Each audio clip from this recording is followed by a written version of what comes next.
After the end of World War II, the world was split into two, East and West. This marked the beginning of the era called the Cold War.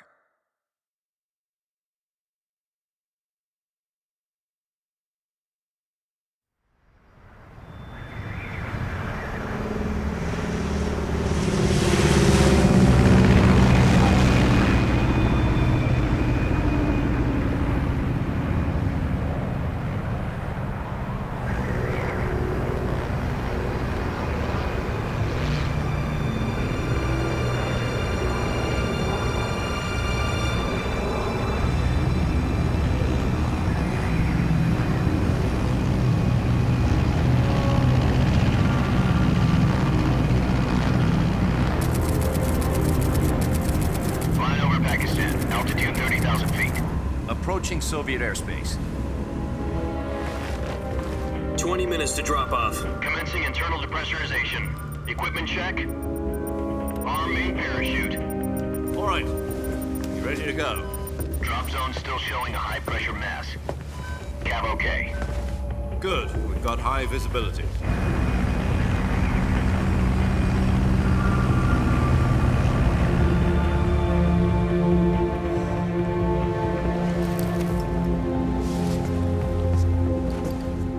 Cigar. Connecting oxygen hose to interior connector. Put on your mask.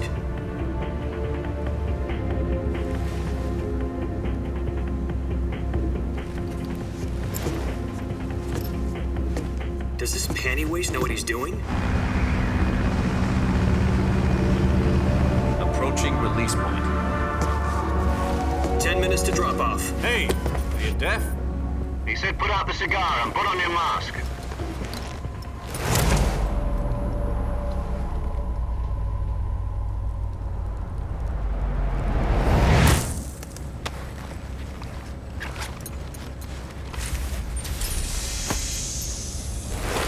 Depressurization complete.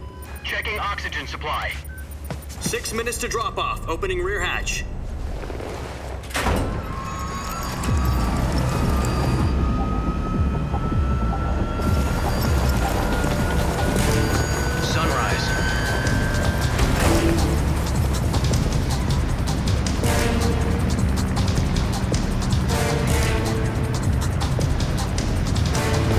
Temperature minus 46 degrees Celsius. 2 minutes to drop off. Stand up. You'll be falling at 130 miles per hour. Try not to get frostbite from the wind chill. 1 minute to drop off. Move to the rear. Activate bailout bottle. This is one for the history books. The world's first halo jump. 10 seconds to drop off. Stand by. Status okay, all green. Prepare for drop-off. Countdown. 5, 4, 3, 2, 1. Spread your wings And fly. God be with you.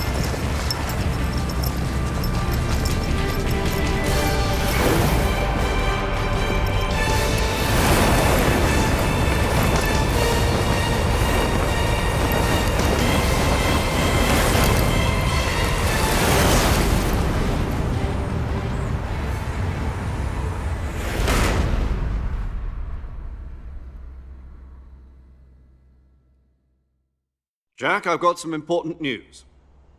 The head of the CIA has finally given us the green light for the virtuous mission.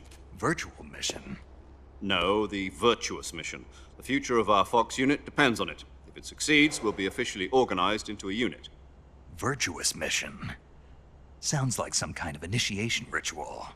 You know, don't get cocky. This isn't a training op. Right. So what exactly is this wonderful mission? Well, about 2 years ago, a certain Soviet scientist requested asylum in the West through one of our moles. His name is Nikolai Stepanovich Sokolov. He's head of the OKB 754 Design Bureau, one of the Soviets' top-secret weapon research facilities, and the East's foremost expert on weapons development. Sokolov? Isn't he that famous rocket scientist? The very same.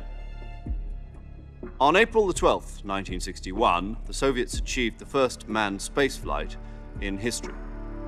The Earth was blue, but there was no God. Well spoken. The rocket that carried Yuri Gagarin to orbit was the A-1, known as the Vostok rocket. Sokolov is said to be the man most responsible for the multi-engine cluster used in that rocket. After Gagarin's flight, Sokolov left rocket development to become the head of the newly established Design Bureau. From a lowly technician to head of a design bureau, that's quite a success story, so why do you want to defect? It seems he'd become afraid of his own creations. Afraid? Call it a crisis of conscience. And for that, he left his country and his family behind and went over the fence? Not exactly. One of his conditions was that his family was also to be taken safely to the west. We used a mole to get the family out first and succeeded in sneaking Sokolov over the Berlin Wall shortly afterwards. I was the one who conducted the operation. The security on the eastern side was still full of holes back then. Then what? We got Sokolov over in one piece, but the whole ordeal had left him exhausted, and we checked him into a hospital in West Berlin. It took him 2 weeks and more than 600 miles to get from the research facility in the Soviet Union to Berlin. He was in no condition to say anything coherent. And it was only a week later that we had something much bigger on our hands. The Cuban Missile Crisis. October the 16th, 1962, President Kennedy received word that the Soviets were in the process of deploying intermediate-range ballistic missiles in Cuba. The President demanded that the Soviets dismantle and remove the missiles. At the same time, he announced a naval blockade to prevent further missile shipments from reaching Cuba. But the Soviets didn't back down, instead placing their armed forces on secondary alert. Soviet transport ships carrying missiles continued on course towards Cuba. US and Soviet forces went on alert for an all-out nuclear war. Frantic negotiations were conducted through the UN's Emergency Security Council and unofficial channels to end the hair-trigger standoff. Finally, on October the 28th, the Soviet Union agreed to remove its missiles from Cuba, and so the world avoided a nuclear holocaust. But in order to get the Soviets to pull their missiles out, we had to make a deal. You mean the one where the US agreed to remove its IRBMs from Turkey? No.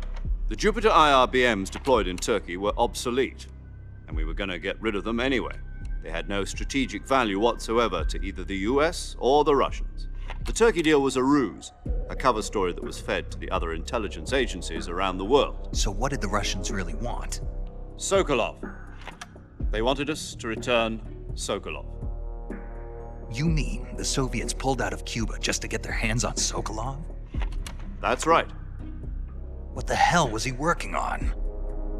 At the time, we had no idea. We were running out of time. It was either give up Sokolov or risk full-scale nuclear war. In the end, we had no choice. President Kennedy gave in to Khrushchev's demand. The next day, I got Sokolov out of the hospital, handing him over to agents on the eastern side. Sokolov kept on screaming, "Save me," until he disappeared from my sight. Then a month ago, we received some new information from one of our moles. About Sokolov? Yes. He was taken back to the research facility and forced to continue working on the weapon in question under KGB supervision. What's more, it's on the verge of completion. So what kind of weapon is it? Something to do with space rockets? No, missiles. Same technology. I guess you're right. We don't know the details, but it appears to be a new kind of nuclear device. For half a year now, the Soviets have been conducting frequent nuclear tests at Semipalatinsk. Something to do with the weapon, I assume. We're talking about a secret weapon so big that Khrushchev was ready to pull out of Cuba to get it back. Is Sokolov still in the facility? No. According to our intelligence, he's in Selinoyarsk, a place in the mountains about 3 miles to the west that's known as the Virgin Cliffs. The Virgin Cliffs. Nice name for a virtuous mission. They moved him there just recently. Why? Apparently, they're conducting a field test of the weapon, but it's our best chance to get him back. This mission would never have been possible if he was still in the research facility. This is our last chance. Sokolov must have known that too when he contacted us.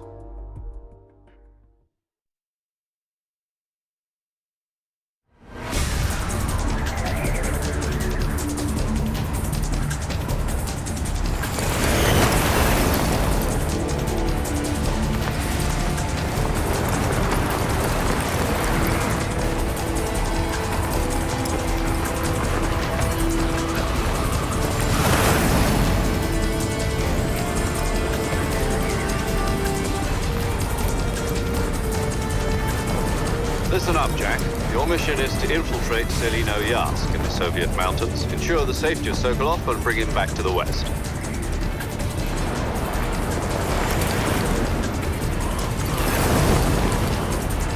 If we don't get Sokolov back before that weapon is complete, we'll be facing a major crisis. The clock is ticking.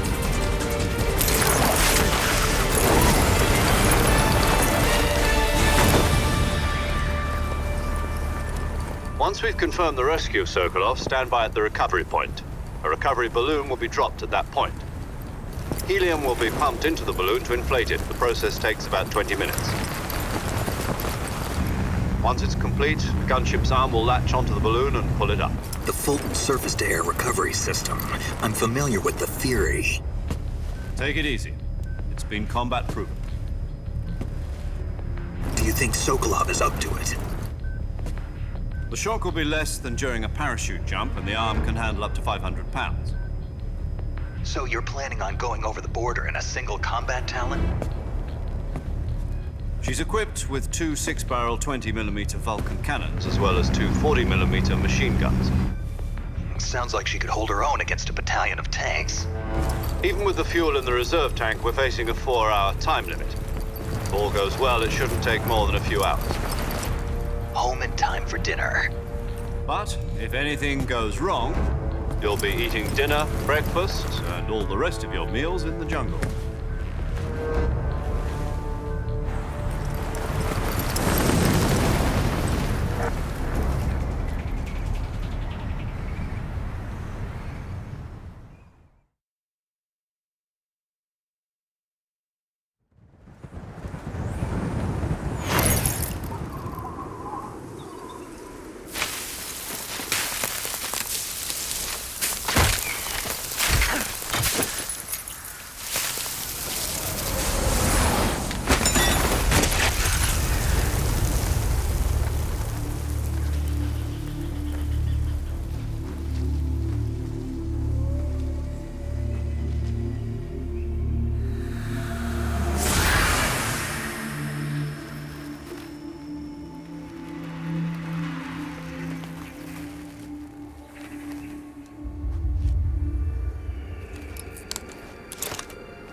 Do you copy? You're already in enemy territory, and somebody might be listening in. From here on out, we'll be using code names to refer to each other. Your code name for this mission will be Naked Snake. I'll be referring to you as Snake from now on. You're not to mention your real name. Snake? What, you don't like snakes? What do you mean? Well, you've eaten one before, haven't you? In survival training. I'm glad to hear that. I don't know if I'd ever order one in a restaurant, but... Be careful, you might not have a choice. What about you, Major? What should I call you? Let's see. I'll be Tom. Call me Major Tom. This will be a sneaking mission. You must not be seen by the enemy. You must leave no trace of your presence. Is that clear? This kind of infiltration is the Fox unit's speciality. In other words, weapons and equipment are procured on site. That goes for food as well. You're completely naked, just as your name implies. Great. Now I see why you asked me if I like snakes. I suppose calling me Snake was your idea of a joke, too. No. There's a good reason for that. I'll tell you later when the time is right. Gotcha. Getting back to the subject, how exactly am I supposed to feed myself? You've been issued a knife and a tranquilizer gun. Use them to hunt for food. You'll also find some medical supplies in your backpack. Yeah, about the backpack. I lost it in a tree on the way down. I see. Well, you'd better go back and get it then. You know where it is? No problem. I can see it from here. It's stuck on a branch. To climb a tree, stand in front of a tree that's covered in ivy and press the action button. I'll be monitoring your progress over the radio.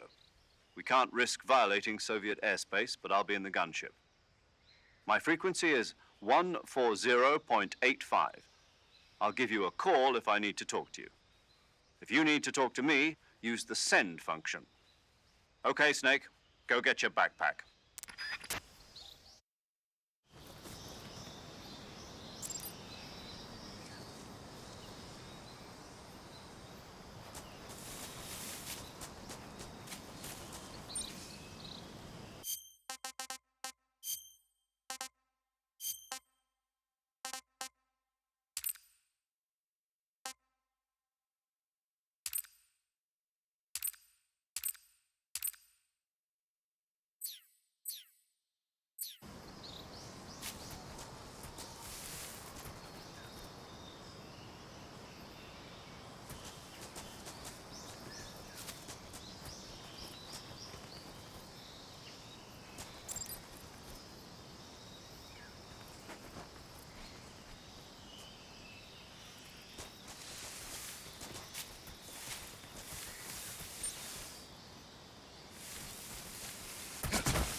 I see you've retrieved your backpack, Snake.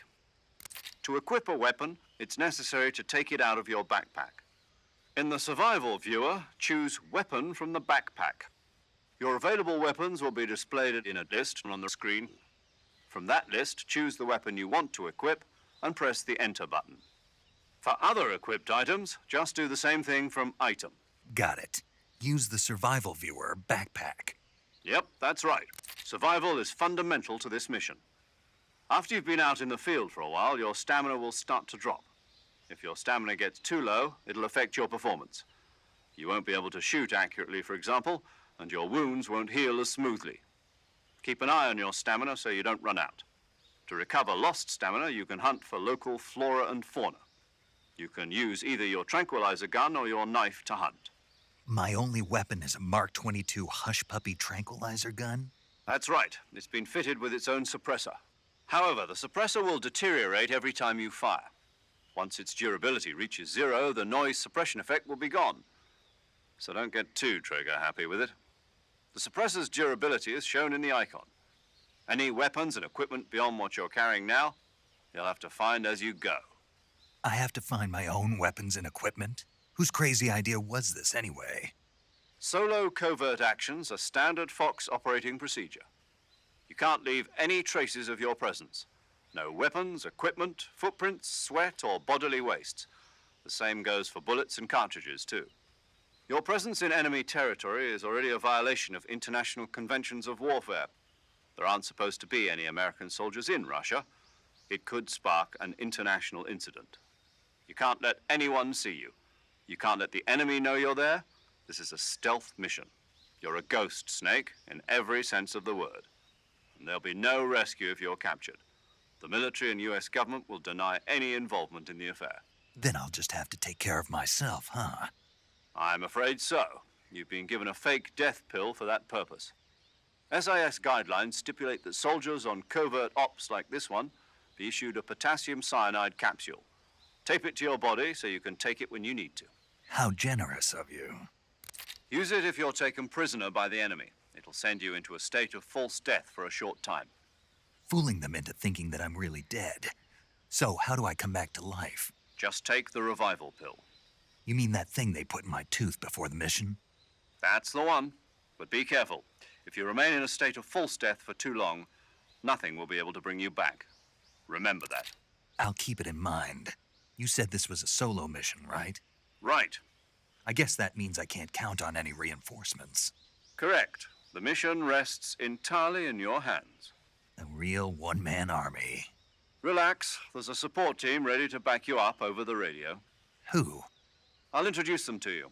This time, survival is of utmost importance. The first member of the support team will be in charge of monitoring your physical condition, acting as a medic, so to speak, as well as recording your mission data. She's a member of Fox as well, and she's here on the gunship with me. She? Hello, Snake. I'm paramedic. Nice to meet you.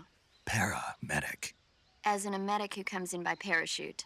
Aren't you going to tell me your real name? Are you going to tell me yours, Mr. Snake? My name, huh? It's John Doe. And they call you Jack for short. You're a regular Captain Nemo. A name means nothing on the battlefield. After a week, no one has a name. What's your name? Jane Doe. Very funny. I wasn't joking, but I'll tell you my name only if you manage to make it back alive. My frequency is 145.73. She's also in charge of recording your mission data.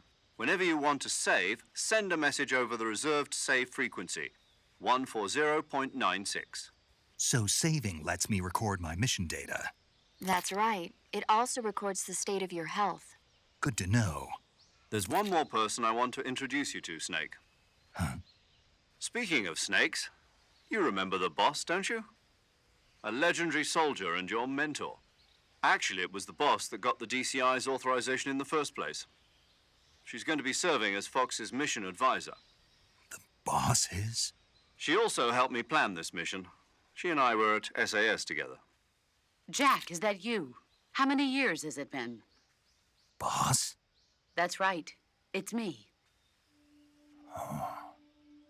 Talk to me. Let me hear your voice. It's been 5 years, 72 days, and 18 hours. You've lost weight. You can tell just by the sound of my voice. Of course I can. I know all about you. Really? Well, I don't know anything about you. What's that supposed to mean? Why'd you disappear on me all of a sudden? I was on a top-secret mission. You didn't need me anymore. But there were still so many things I wanted you to teach me. No, I taught you everything you needed to know about fighting techniques. I taught you all I could. The rest you needed to learn on your own. Techniques, sure. But what about how to think like a soldier? How to think like a soldier? I can't teach you that. A soldier needs to be strong in spirit, body, and technique. And the only thing you can learn from someone else is technique.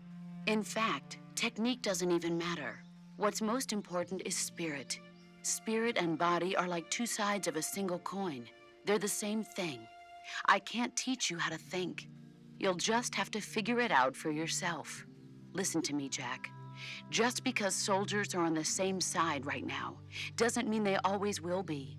Having personal feelings about your comrades is one of the worst sins you can commit. Politics determine who you face on the battlefield. And politics are a living thing. They change along with the times. Yesterday's good might be tomorrow's evil. Is that why you abandoned me? No, it had nothing to do with you. I already told you, Jack. I was on a top-secret mission. A soldier has to follow whatever orders he's given. It's not his place to question why. But you're looking for a reason to fight. You're a natural-born fighter, but you're not quite a soldier. A soldier is a political tool, nothing more. That's doubly true if he's a career soldier. Right and wrong have no place in his mission. He has no enemies and no friends. Only the mission. You follow the orders you're given. That's what being a soldier is. I do whatever I have to get the job done. I don't think about politics. That's not the same thing. Sooner or later, your conscience is going to bother you. In the end, you have to choose whether you're going to live as a soldier or just another man with a gun. There's a saying in the Orient, loyalty to the end. Do you know what it means? Being patriotic. It means devoting yourself to your country. I follow the president and the top brass. I'm ready to die for them if necessary. The president and the top brass won't be there forever. Once their terms are up, others will take their place. I follow the will of the leader, no matter who's in charge. People aren't the ones who dictate the missions. Then who does? The times. People's values change over time, and so do the leaders of a country. So there's no such thing as an enemy in absolute terms. The enemies we fight are only enemies in relative terms, constantly changing with the times. As long as we have loyalty to the end, there's no point in believing in anything, even in those we love. And that's the way a soldier's supposed to think? The only thing we can believe in with absolute certainty is the mission, Jack. All right, but do me a favor. What is it? Call me Snake. Snake. Oh, right. Your codename is Snake. It suits you well. That's right. The legendary unit that the boss put together during World War II was a snake. The Cobra unit, a group of heroes that brought the war to an end and saved the world. As long as you've got a legendary hero backing you up, you'll be fine. Isn't that right, Snake? Yeah, I can't think of anyone else I'd rather have with me. Oh, and one more thing, boss. Yes? It's good to hear your voice again. Same here. After all, who knows if either of us will make it out alive? Snake, you are always best at urban warfare and infiltrating buildings. But this is the jungle. Survival is going to be key. Those CQC techniques I taught you are sure to come in handy. CQC? Close quarters combat, huh? I've been in the Green Berets for the past few years. I'm probably pretty rusty. Not to worry. I'll be here to help you remember. After all, this is your first actual survival mission. I'll be supporting you over the radio. Where are you, boss? Next to the Major? The boss is communicating with us by radio from aboard a Permit-class submarine in the Arctic Ocean. My frequency is 141.80. Call me if you need my advice on battle techniques. Gotcha. Your mission is to retrieve Dr. Sokolov.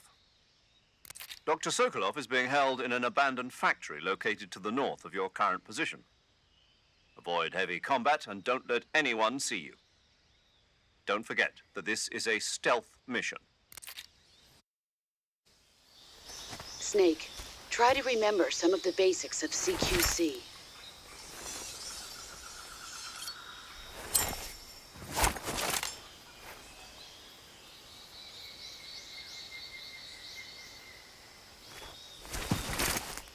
Commencing virtuous mission now.